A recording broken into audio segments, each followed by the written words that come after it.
The sheriff was already celebrating his victory. A woman stood with a noose around her neck as the crowd hungered for her death.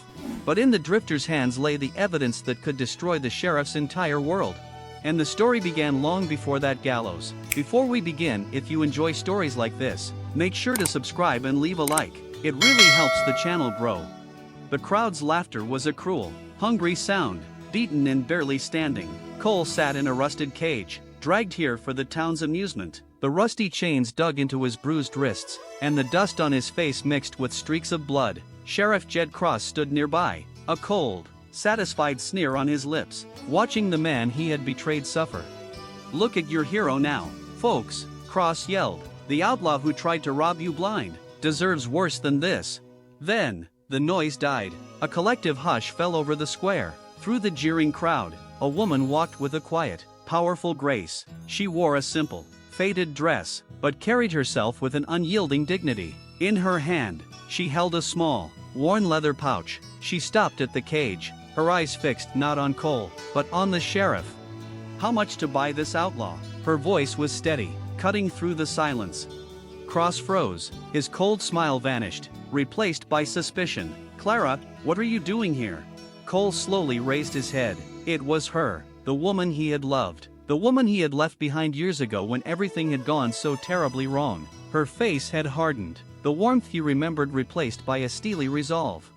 She led him away, ignoring the muttering and the crowd's confusion. Cole didn't know why she had done it. After all these years, she had come back to set him free. But why? Clara brought him to a small, rundown house on the edge of town, the very place where they had once dreamed of starting a life together. The house was cold and empty, a silent monument to what could have been. Cole knew leaving her back then had been a betrayal, but the truth was far more complicated.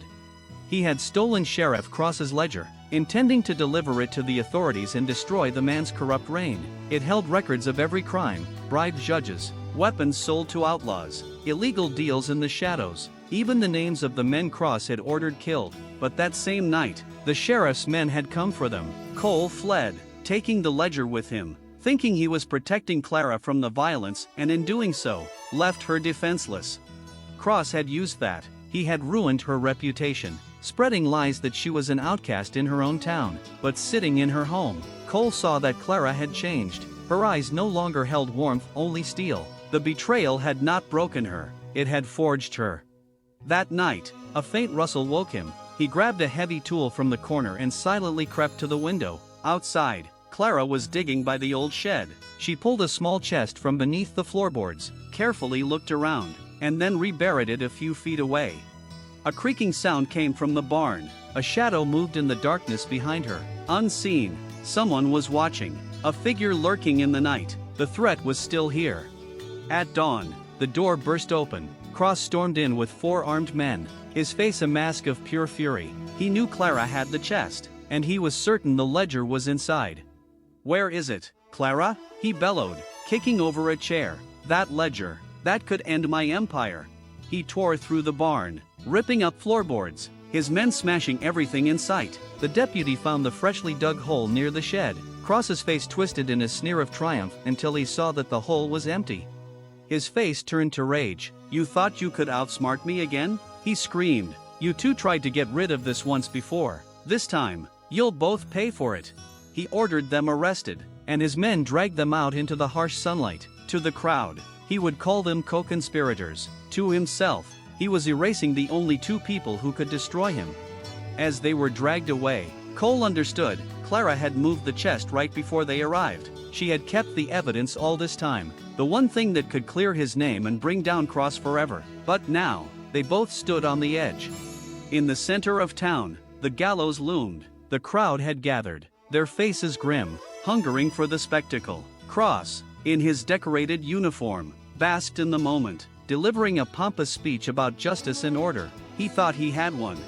As the noose tightened around Clara's neck, and the townsfolk held their breath, Cole stepped forward from the crowd. In his hands was the small, weathered chest. Gasps rippled through the square as he walked toward the gallows. "This is the justice you're looking for, Sheriff." Cole's voice was strong, cutting through the tension. He opened the chest, revealing the sheriff's ledger. He began to read, his voice ringing out across the square. Every shakedown, every bribed judge, every name of an innocent man you had killed. The townsfolk saw their own families, their own land in those pages. A murmur turned into a roar. The people surrounded Cross, their faces no longer passive, but filled with fury. His men faltered, lowering their weapons. Clara was freed. Cross and his deputies were bound and led away. Cole stood beside her, and for the first time in years, he no longer felt like a drifter. Clara's eyes held not resentment, but hope. She had always believed he would return to finish what they started. And he had.